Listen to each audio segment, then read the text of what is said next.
Hello, learners! Welcome back to my YouTube channel Teaching Diaries by Helene Gord. दोस्तों, आज के इस video में हम एशियन हिस्ट्री से जुड़े बहुत ज़्यादा इम्पोर्टेंट एमसीक्यूज को कवर करने वाले हैं, जो कि हमारे अपकमिंग 3SSB KVS एग्जाम के लिए बहुत ज़्यादा बेनिफिशियल होगी। तो चलिए अपने फर्स्ट क्वेश्चन की तरफ फॉरवर्ड होते हैं। So first we have is निम्नलिखित में से कौन सा भारत का एक पूरा पाषाण स्थल नहीं है?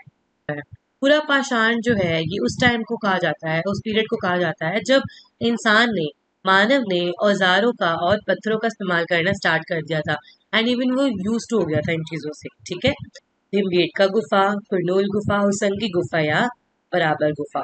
सो आप फटाफट से इसका आंसर लिख दीजिए। इसका आंसर आपको बता देती हूँ। इसका आंसर है ऑप्शन नंबर डी, बराबर गुफा। बराबर गुफा जो है वो पूरा पाषाण स्थल का हिस्सा नहीं है। एंड आपको पता है बराबर गुफा जो है वो फिलहाल बिहार के अंदर स्थित है और इस गुफा का जो निर्माण है ना वो चट्टानों को काट कर किया गया है। ठीक है, चट्टानों को काट कर इसका निर्माण किया गया था और इवन इसका संबंध तो मौर्य काल से है, तो फिर ये हड़प्पा सभ्यता का हिस्सा तो नहीं होगी ना। हमारा नेक्स्ट क्वेश्चन है, निम्नलिखित में से कौन सा शहर सिंधु घाटी सभ्यता का हिस्सा था? बताइए, सिंधु घाटी सभ्यता का हिस्सा कौन सा था? द्वारका, मुजीरस, हड़प्पा या सांची? इसका आंसर है ऑब्वियसली नन अदर हमारा प्यारा हड़प्पा। हड़प्पा जो है वो सिंधु घाटी सभ्यता का हिस्सा था। एंड यहाँ पे मैं आपको एक बात बताना चाहती हूँ कि सिंधु घाटी सभ्यता को कांस्य युगीन सभ्यता भी कहा जाता है। ठीक है, याद रखिएगा क्या बोला जाता है इसे, कांस्य युगीय सभ्यता। ओके, चलिए नेक्स्ट क्वेश्चन की तरफ चलते हैं। हमारे नेक्स्ट क्वेश्चन हमसे कहता है, सिंधु घाटी सभ्यता एक डैश की सभ्यता थी। जिसने भी ढंग से क्वेश्चन नंबर 2 देखा होगा उसका इसका आंसर ऑब्वियसली आता होगा, क्योंकि मैंने अभी जस्ट बताया है कि सिंधु घाटी सभ्यता को कांस्य युग सभ्यता कहा जाता है, क्योंकि उसकी वो टाइम था जब कांस्य का निर्माण होना स्टार्ट हुआ था। बहुत इंपॉर्टेंट क्वेश्चन आपकी स्क्रीन पर शो हो रहा है। मोहनजोदड़ो पाकिस्तान के सिंध प्रांत में पड़ता है। तो यहाँ पे हमने मोहनजोदड़ो का मतलब बताना है। इसका आंसर मैं आपको साथ साथ में बता देती हूँ। इसका आंसर है ऑब्वियसली मृत पुरुषों का स्तूप, क्योंकि सिंधी भाषा के अंदर ना मोहनजोदड़ो का मतलब होता है मृत पुरुषों का स्तूप। ऐसा इसलिए कहा जाता है क्योंकि की मान्यता थी कि जो मृत पुरुष होते हैं वो मोहनजोदड़ो के अंदर दफनाए जाते हैं। इसलिए यहाँ पर मृत पुरुषों का स्तूप is the correct answer. And साथ साथ मैं आपको बताना चाहती हूँ कि 1922 के अंदर राखल दास बैनर्जी ने, किसने? राखल दास बैनर्जी जी ने मोहनजोदड़ो के अंदर स्नानघर और बहुत सारी चीजों का पता लगाया था, यानी कि खोज की थी। चलिए हमारे नेक्स्ट क्वेश्चन हमसे कहता है, बनावली हरियाणा के किस जिले में सिंधु घाटी सभ्यता काल से संबंधित पुरातत्व स्थल है? ऑप्शंस है सिरसा, फतेहाबाद, कुरुक्षेत्र या जींद। दोस्तों यहाँ पे करेक्ट आंसर जो होता है वो है ऑब्वियसली हमारा फतेहाबाद, क्योंकि फतेहाबाद वो इलाका है जिसकी खोज RS विश जी ने की थी। ठीक है, और हड़प्पा काल के बारे में बहुत सारी चीजें पता लगाई थी। इवन हरियाणा के इस जिले फतेहाबाद में ना जौ के साक्ष्य मिले थे। हड़प्पा टाइम के जो लोग जौ का इस्तेमाल करते थे उसके एविडेंस मिले थे। एंड इवन यहाँ पर मिट्टी के बने हुए हल भी मिले थे। ठीक है, तो इवन इतने सारे साक्ष्य मिले थे कि RSVG ने क्या किया था, उन्होंने समझ लिया था इस चीज को प्रॉपरली, आर्कोलॉजिस्टली समझ पाए थे वो कि यहाँ पर पक्का सिंधु घाटी सभ्यता थी। हमारे नेक्स्ट क्वेश्चन हमसे कहता है, निम्नलिखित में से किस पुरातात्विक स्थल में बंदरगाह पाया गया था? बताइए, options are on your screen. इसका आंसर है ऑब्वियसली लोथल, क्योंकि जो लोथल है वो अहमदाबाद के जिले में पड़ता है ना, अहमदाबाद के सरागवाला गांव में पड़ता है। और लोथल जो है वो सबसे ज्यादा पुराना हमारा बंदरगाह है, याद रखिएगा। और आपको पता है इसको खोजने में बहुत टाइम लगा था। आर्कोलॉजिस्ट ने लोथल के अंदर के एविडेंस को कलेक्ट करने में और इंडस वैली सिविलाइजेशन से इसको कनेक्ट करने में बहुत टाइम लगाया था। ठीक है, हमारा 7 क्वेश्चन है, निम्नलिखित में से कहाँ पहली बार सिंधु घाटी सभ्यता की खोज की गई? ऑप्शंस है अमरी, कोरदीजी, हड़प्पा या मोहनजोदड़ो। इसका आंसर है ऑब्वियसली हमारा option number C, Harappa. Harappa जो है वो सबसे पहला हमारा क्या था, एक एविडेंशियल एरिया जिसके बारे में ऑलरेडी साइंटिस्ट ने, आर्कोलॉजिस्ट ने खोज कर दी। एंड इस सभ्यता के जो प्रमुख स्थल थे वो थे रंगपुर हो गया, चनहुदड़ो हो गया, सुरकोटिया, मांडा, रोपड़, कालीबंगा, बनावली, इवन बहुत सारे और भी इसके महत्वपूर्ण स्थल थे। ये क्वेश्चन अभी हमने थोड़ी देर पहले इसी तरह का क्वेश्चन किया था। सिद्धू घाटी सभ्यता का बंदरगाह शहर कौन सा था? तो ऑब्वियसली क्या था, लोथल, जो मैं आपको बता चुकी हूँ कि सबसे एशियंट था। नेक्स्ट क्वेश्चन इज, निम्नलिखित में से पहला स्थान कौन सा था जहाँ सिद्धू घाटी सभ्यता की खोज की गई थी? वो था मोहनजोदाड़ो। ओके, सबको पता है इसलिए मैं इस क्वेश्चन को डिफाइन नहीं कर रही हूँ।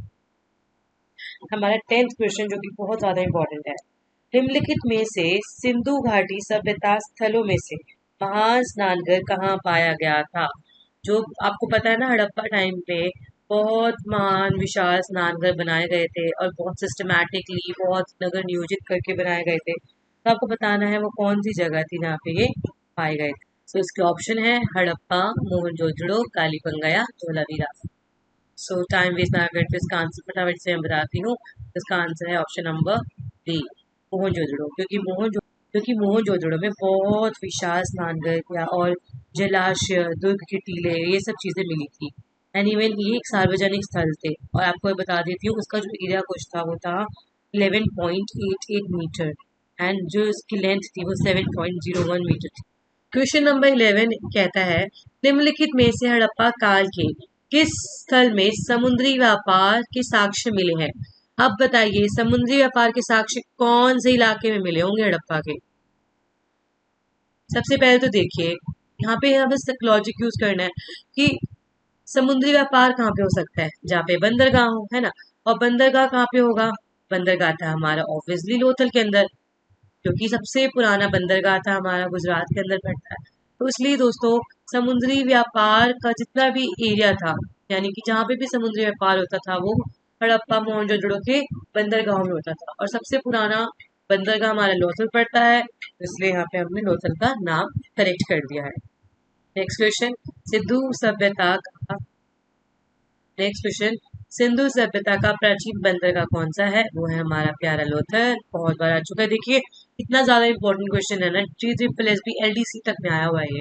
सोचिए एक क्वेश्चन को बार बार पूछे जा रहे हैं तो उसके पीछे कुछ तो लॉजिक होगा ना। मतलब ऐसे तो उनको नहीं है कि कुछ भी दे देंगे आपको, कुछ इंपॉर्टेंस रखता है ये, तभी बार बार इसका नाम आया जा रहा है, आया जा रहा है, आया जा रहा है। तो इसलिए ध्यान रखिएगा कि ऐसा नहीं होता कि हमेशा सिर्फ और सिर्फ डिफिकल्ट क्वेश्चन पूछे जाए आपसे। नो, कई बार इतने इजी क्वेश्चन, बेसिक क्वेश्चन पूछ लेते हैं एग्जाम में कि जो हम सोचते भी नहीं है कि भाई ये आ सकता है। So we have to be confident always. Okay, चलिए, हड़प्पा स्थल डैश नदी के तट पर स्थित था। कौन सी नदी थी भाई जिसके ऊपर हड़प्पा सिचुएटेड था? सरस्वती नदी थी वो, सिंधु, ब्यास, रावी, कौन सी नदी थी? इसके बारे में इतना ज्यादा डिटेल पूछी गई है ना। देखिए GSSB मैटर में भी आया है, GSSB लोअर डिवीजन क्लर्क में भी आया है एग्जाम क्वेश्चन। सो इसका आंसर है ऑब्वियसली, हमारा आंसर ऑप्शन नंबर डी, क्योंकि रावी नदी जो है इसी के ऊपर से हड़प्पा सभ्यता बेस्ड था। मैं आपको बता देती हूँ कि ये जो बेसिकली जगह है रावी, यहाँ पे हमें पता होना चाहिए कि हड़प्पा जो है वो सबको पता है कि पाकिस्तान के अंदर सिचुएटेड है। और वहाँ के मानट गोमड़ी डिस्ट्रिक्ट के अंदर रावी नदी पड़ती है, उसी के बाएं हाथ पर, ठीक है, बाएं हाथ पर ये स्थित है। आपको ये बता देते हैं। और 1921 में दयाराम सहानी जी ने इसकी खोज की थी। ओके, याद रखिएगा। चलिए, नेक्स्ट क्वेश्चन है हमारा, हड़प्पावासी किस प्राचीन लिपि का उपयोग करते थे? बताइए, लिपि के बारे में क्वेश्चन है, कौन सी लिपि चलती थी हड़प्पा टाइम? सो उसका आंसर तो बहुत ही ज्यादा इजी है। सो उसका आंसर है हमारा ऑब्वियसली चित्रलिपि, क्योंकि उस टाइम पे तो इतना कुछ प्रोड्यूस नहीं हुआ था, इतना इन्वेंशन नहीं हुई थी। तो ऑब्वियसली लोग चित्रों का इस्तेमाल करके ही बातचीत किया करते थे। नेक्स्ट क्वेश्चन है, कौन सा वृहद हड़प्पाई स्थल हरियाणा में स्थित है? हरियाणा में बताइए कौन सा स्थल स्थित है? धोलावीरा, राखीगढ़ी, कालीबंगन या आलमगीरपुर? दोस्तों इसका आंसर है हमारा option number B, Rakhigarhi. Rakhigarhi जो है वो हरियाणा के हिसार डिस्ट्रिक्ट में पड़ता है। कहाँ में पड़ता है? हरियाणा के हिसार डिस्ट्रिक्ट में पड़ता है। एंड आपको पता है इसका उत्खनन जो है ना वो 1997 से लेकर 1999 तक चलता रहा था। और ये किसने किया था? अमरेंद्र नाथ ने। ठीक है, अमरेंद्र नाथ जी थे जिन्होंने इसका उत्खनन किया था। एंड मैं आपको बता देती हूँ, राखी गढ़ी से बहुत एविडेंस मिले हैं भाई हड़प्पा के। राखी गढ़ी से इतने एविडेंस मिल गए हैं हमें कि हमें सब समझ आता है कि हड़प्पा के टाइम पे कैसे कैसे हर चीज प्लानिंग प्लॉटिंग करके की जाती थी। इवन आज से भी ज्यादा सभ्य लोग हड़प्पा के टाइम पे रहते थे। है ना थोड़े स्ट्रेंज। चलिए, सो दोस्तों, इसी के साथ हमारे आज के 15 इंपॉर्टेंट क्वेश्चंस कंप्लीट होते हैं। नेक्स्ट वीडियो में मैं आपके लिए और भी ज़्यादा इंपॉर्टेंट अपने एशियन हिस्ट्री से जुड़े क्वेश्चंस को लेके आने वाली हूँ। इसलिए आप भूलिएगा मत लाइक, सब्सक्राइब एंड शेयर करना, सो दैट हम इस जर्नी में आगे बढ़ सकें और अपने टारगेट्स को फुलफिल कर सकें। Until and unless, thank you so much for watching my video. Take care of yourself. Bye bye.